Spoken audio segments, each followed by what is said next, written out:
Hola amigos, ¿cómo están? Espero que bien. Sean bienvenidos a un nuevo video para mi canal. Mi nombre es Gonzalo Palavecino y hoy les traigo nuevas historias para compartir. Hoy tenemos aquí un invitado de lujo que se interesó por la historia de nuestro pueblo. Él nos trae más historias como lo hizo la señorita María Irma Torres, así que enseguida estaremos compartiendo con él. Pero antes los invito a dar una vuelta por mi pueblo, aprovechando el día que nos identifica, que es sol, calor, viento norte y tierra. Así que vamos y ya volvemos con el invitado.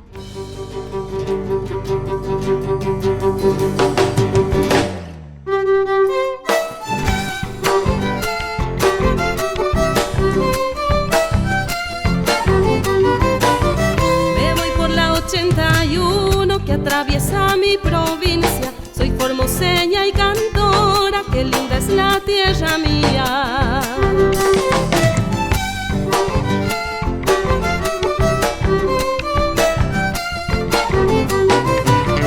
Camaleado de Palmares, cuando voy por Pirane, allá por Laguna Yema, los quebrachales se ven.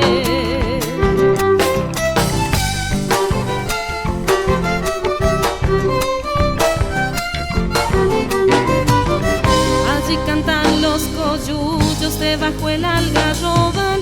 Cuando madure la chaucha seguro vamos a coplear. Lo mismo que el viento norte, yo me vuelvo polvareda, arrendo por los caminos las vivencias de mi tierra.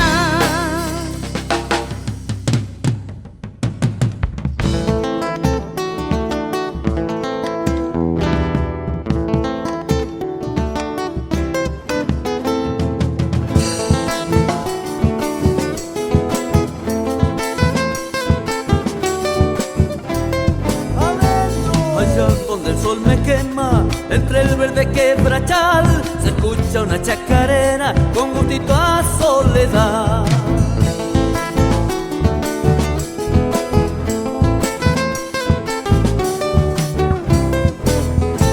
Los polvorientos caminos parecen tapar el cielo, seguro que vas entrando al oeste formoseño.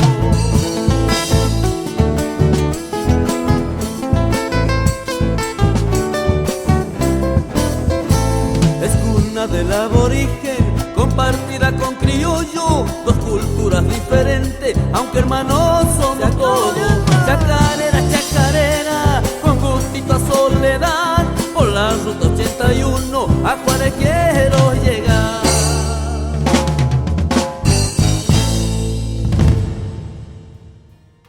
Muchos eligen un día espectacular para filmar, pero yo elegí un día que de verdad nos identifica. Ahora ya estamos de vuelta y arrancamos con la historia de Juárez. Agradecemos al señor José Luis Maldonado que está aquí para contarnos más historias sobre Juárez. Así que arrancamos con esta pregunta. Don José Luis, ¿qué importancia tuvo el ferrocarril para la fundación de nuestro pueblo? Bueno, Gonzalo, te agradezco que me invites a conversar sobre este tema, ¿no?, tan importante, que sos un niño todavía, pero la inquietud de conocer estos temas. Yo lo que te quiero comentar es que es el poblamiento de nuestra zona, ¿no?, de lo que se llama Chaco Central, limitado al sur por el río Bermejo y al norte por el Pilcomayo. Hoy está el Bañado de la Estrella en gran parte, pero esta zona es el llamado Chaco Central. Según el antropólogo John Palmer, estas tierras fueron habitadas y todavía siguen habitadas por aborígenes hace por lo menos 10.000 años. Lo que yo te voy a contar, y es la importancia que tiene el ferrocarril, el poblamiento con otro grupo de gente que son los llamados criollos, y más específicamente los criollos chaqueños. La importancia del ferrocarril y de todo poblamiento se da en base a tres cosas, Gonzalo. Para que haya un pueblo, un poblamiento, debe haber por lo menos tres cosas.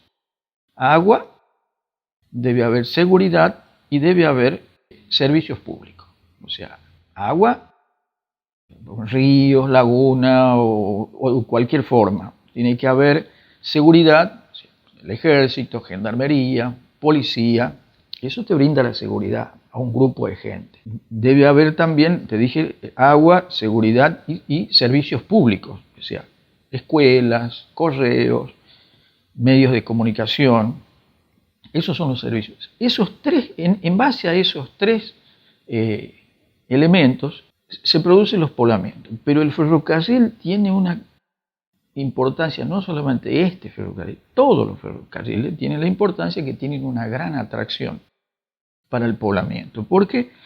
Porque generalmente se construyen siguiendo estas tres cosas. Sabiendo entonces que acá vamos a hablar del poblamiento de la gente no aborigen, porque ya te dije, hace por lo menos 10.000 años que viven ellos acá. La importancia del trazado del ferrocarril desde Embarcación hasta Formosa es vital, es clave, es una de las claves para el poblamiento. Ya en 1905 se comenzó a estudiar el trazado del futuro del ferrocarril, desde la Embarcación hasta Formosa. Le llevó más o menos 2 años y medio al ingeniero Faure, Enrique Faure, vos conocés porque tenemos un pueblito acá que se llama Faure. En 1905 no había poblamiento porque los aborígenes no tenían un poblamiento fijo, eran nómades, iban y venían porque eran cazadores, recolectores. Entonces no había un poblamiento, decía, bueno, hay un pueblo acá, no lo había. El ingeniero Faure, desde 1905 hasta mediados de 1908, casi 3 años, le lleva a estudiar el tramo del que iba a ser el ferrocarril.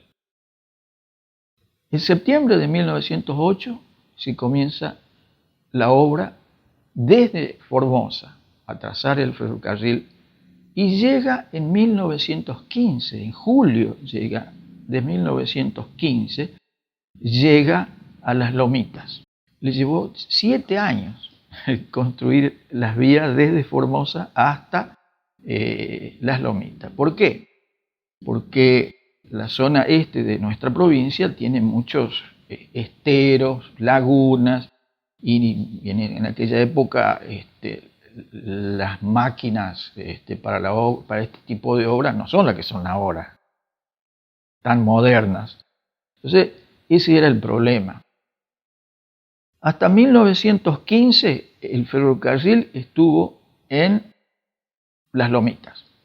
Mucha gente que vivía, la gente criolla, que vivía, no aborígenes, que vivía en la costa del Bermejo y en la costa del Pilcomayo, se comenzaron a ir a Las Lomitas, Pozo del Tigre, Stanley del Campo. Y eso es seguramente tu padre y tú, que sos de una familia de músicos, y seguramente la cultura salteña, chaqueña, llega por lo menos hasta Fontana. ¿Por qué? Porque mucha gente que vivía a la orilla de los ríos se iba a esas estaciones, a poblar. Hasta que en 1927, fines de 26, 1927, había rumores de guerra entre Bolivia y Paraguay. Entre Bolivia y Paraguay. Había, como dicen ustedes los chicos, se escuchaban tambores de guerra. Y al fin se produjo la guerra entre 1932 y 1935. El gobierno argentino, sabedor de que esto era importante, decide continuar la obra. Se reinicia en 1928 la obra. Desde las dos puntas, digamos. La obra venía desde Embarcación hasta Las Lomitas y desde Las Lomitas a Embarcación. Las dos puntas de los dos rieles, digamos, se unen cerca de la estación Los Blancos. Ahí más o menos cerca de Los Blancos, ahí se unieron las dos puntas de rieles. Entonces, eso fue muy importante. Estamos hablando ya de 1930. Eso se produjo a fines de 1930, la unión de los dos rieles, ahí cerca de Los Blancos. Entonces, y mucho más la gente comenzó a venir y a poblar todas estas estaciones que se iban formando. No había gente. Por eso, en general, digamos, la gente venía de Santiago del Estero, desde Chaco, venían de Tucumán, Jujuy, Bolivia, venían a poblar estas estaciones. Bueno, y entonces es muy importante decir que sin ninguna duda el ferrocarril cumplió con la expectativa que tenía el gobierno, que era de poblar esta zona con gente no aborigen. El objetivo declarado del gobierno nacional de aquella época era poblar esta zona y tratar de sacar los productos salteños y bolivianos hacia el puerto de Formosa y desde ahí por el río Paraguay y por el río Paraná hasta el puerto de Buenos Aires para la exportación. Pero las dos cosas se cumplieron. Esta zona se pobló gracias al ferrocarril. La gran atracción es el ferrocarril.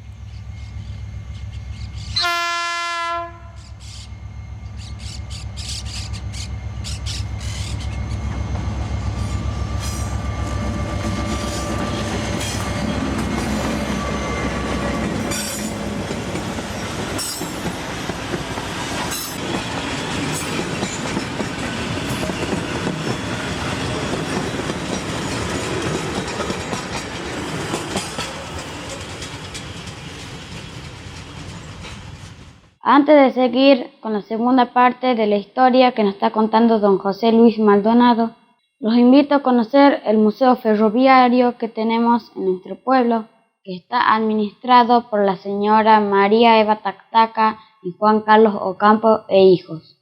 Atención pasajeros, en 5 minutos sale el último tren. Contemplo tus vías muertas y sé que no volverá ese tren de los recuerdos. ¿Quién sabe a dónde andará? En él se fue una muchacha con rumbo para la ciudad y yo la sigo esperando aquí en mi pago natal.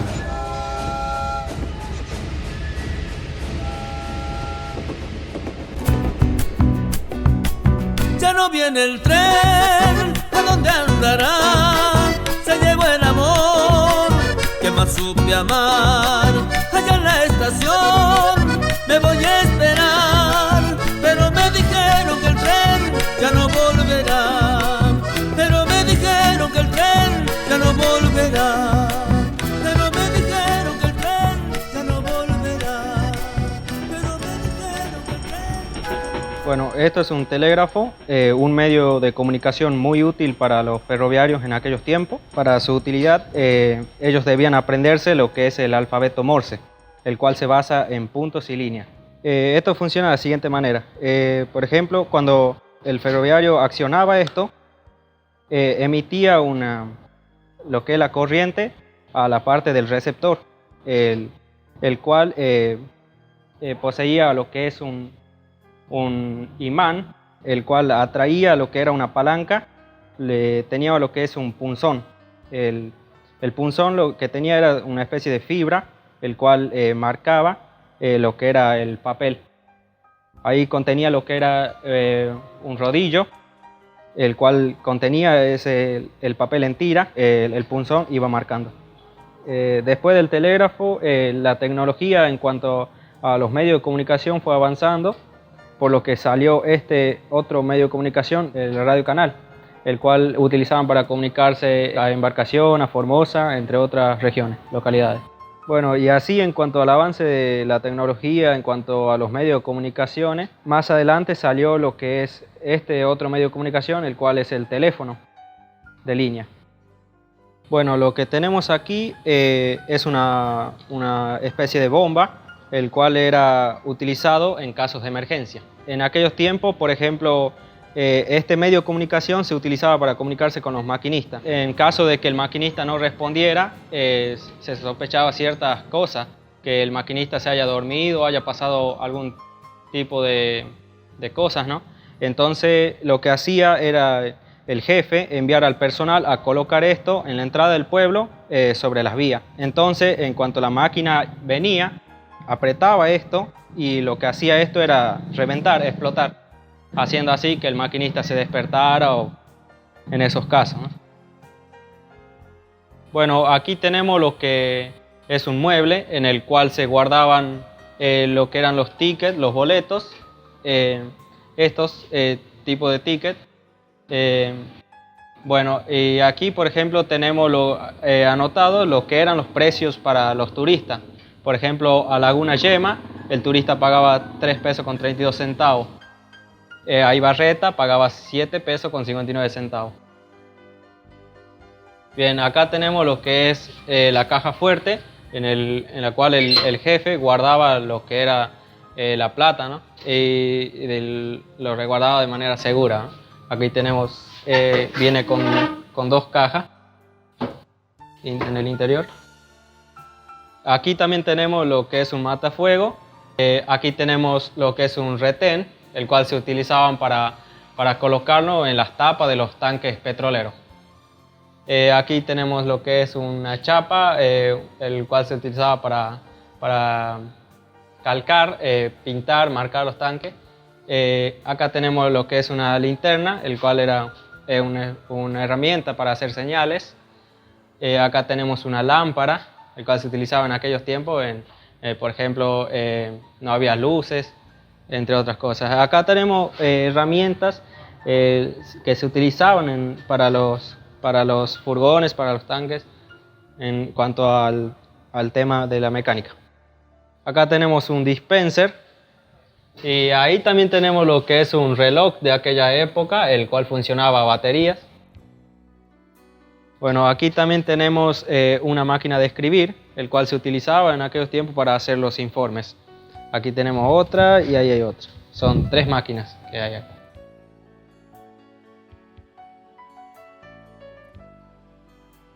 Bueno, aquí también tenemos lo que es un cargador de batería, el cual abastecía energía tanto a este radiocanal como a los radiocanal que manejaban los maquinistas.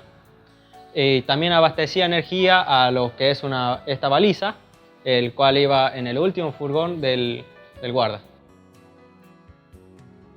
Bueno, allá tenemos lo que son bolsos ferroviarios que mandaba el Estado.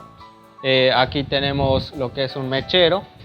Acá tenemos linterna, tenemos cascos ferroviarios y también tenemos lo que son precintos, lo cual se utilizaban para mayor seguridad en los tanques de petróleo.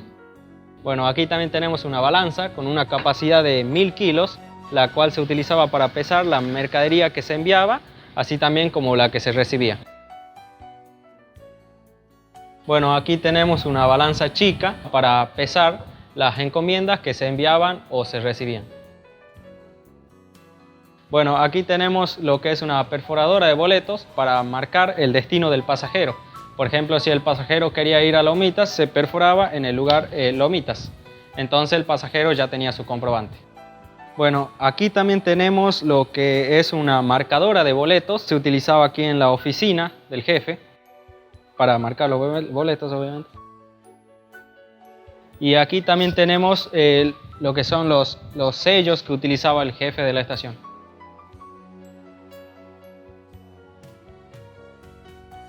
Bueno, aquí también tenemos la campana original, la cual aún se conserva, viene de la fábrica ferretería francesa.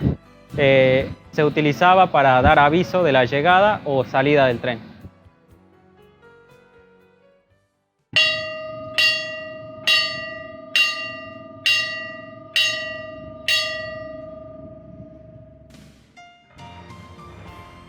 Agradezco a la familia Tactaca Ocampos e hijos por haberme recibido y contarme algunos detalles de esas reliquias.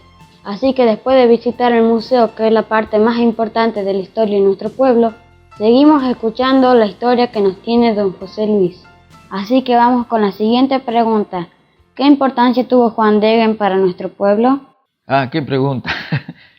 Te diría, Gonzalo, que es la otra clave. La otra clave. La otra clave, habíamos dicho que, te había dicho que la clave fundamental era el ferrocarril para el poblamiento, pero en especial la otra clave para nuestro pueblo, ahora Ingeniero Juárez, sin ninguna duda, es Juan Degen. aquel noruego que vino a hacer la mensura de un campo en lo que hoy es el Chaco paraguayo, en ese entonces bajo dominio boliviano, no lo pudo hacer porque ya estaba la guerra y no se pudo. Pero bueno, él se quedó a vivir acá cerca de Puerto Irigoyen, siempre anduvo por ahí, en un lugar donde se llamaba La Cercada.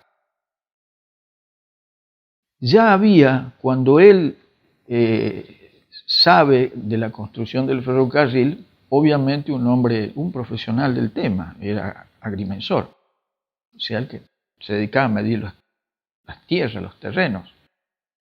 Un hombre de una gran preparación intelectual,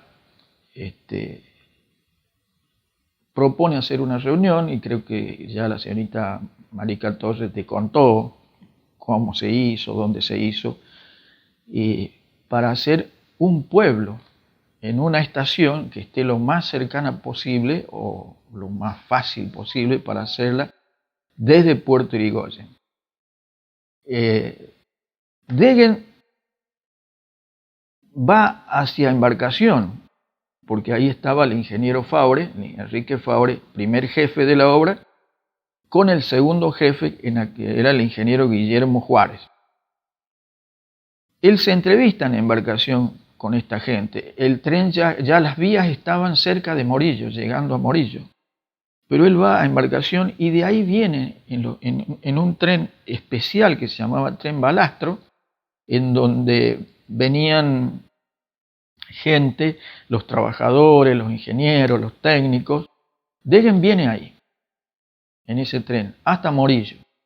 Y ahí ya en Embarcación los ingenieros le muestran dónde iba a hacerse una estación. Y obviamente él, ya sabiendo, se viene hasta donde estaba la punta del riel antes de llegar a Morillo, y de ahí se viene a caballo. Se viene a caballo. Había solamente una senda. ¿Te imaginas lo que era en esa época? Venirse sin saber a dónde. Pero bueno, se vino. El kilómetro era el kilómetro 1550. Exactamente a 10 kilómetros desde aquí del pueblo que estamos ahora. Y él ve que ahí no era posible hacer un pueblo, porque era zona de lo que le decimos nosotros acá Río Muertos, hondonadas, cauces de antiguos ríos. Conozco bien ese lugar porque ahí tenía puesto ganadero uno de mis tíos, hermanos de mi madre, don Andrés Cuellar. Hoy siguen viviendo sus hijos, mis primos hermanos. Y él sigue más hacia acá, hacia el este. Y él ve este lugar, donde hoy está la estación. Cuando llega el tren, ya estamos en octubre de 1929, perdón. En octubre de 1929 llega el tren a Juárez, la punta del riel a lo que hoy es Juárez. Llegan los dos ingenieros que eran ayudantes de Juárez y de Faure, y él les propone ir a ver dónde él decía el plano donde se iba a hacer y que no era conveniente. Van, hacen los estudios, miran, revisan, y los ingenieros Balancini, sobre todo, que es el que lo acompañó, y el otro se llamaba Cabral, hacen los informes, y eso va a Buenos Aires, lleva un tiempo, y viene la orden de hacer la estación y todas las instalaciones del ferrocarril en donde Juan Degen había propuesto, o sea, lo que hoy es nuestro pueblo.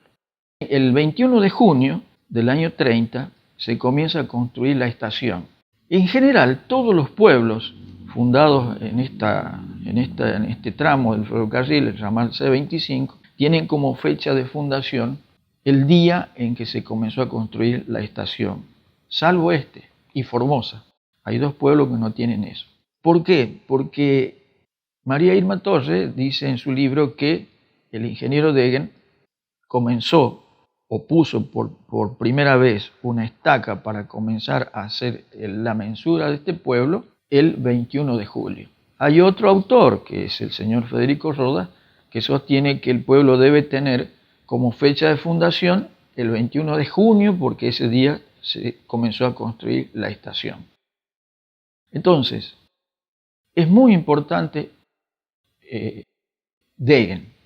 Yo te decía que la clave era para todos los pueblos en este ramal, era obviamente el ferrocarril. Pero para nosotros, la otra clave es Degen. Primero porque logra que se cambie el lugar. Por eso estamos nosotros 10 kilómetros más acá, porque las estaciones se construían más o menos cada 25 kilómetros. Por eso nosotros estamos a 35 de Fraga y estamos a 15 kilómetros de Faure, porque se corrió 10 kilómetros más. Entonces, este es más o menos la importancia de Degen. Degen, aquel hombre que después de que mensuró el pueblo, ya comenzó a hacer el camino hacia Puerto Irigoyen, y todo esto sin cobrar un peso, ¿no? Todo lo que hizo, lo hizo sin cobrar un peso. Nunca cobró honorario por su trabajo. Hombres así, no sé si hay en este momento.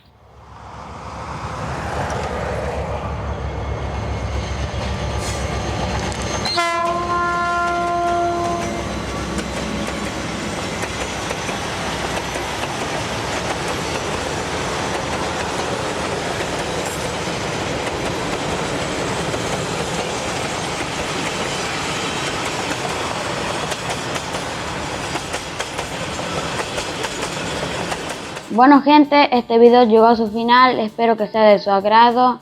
No se olviden activar la campanita, denle like y suscribirse y pronto estaré subiendo un nuevo video. Bye.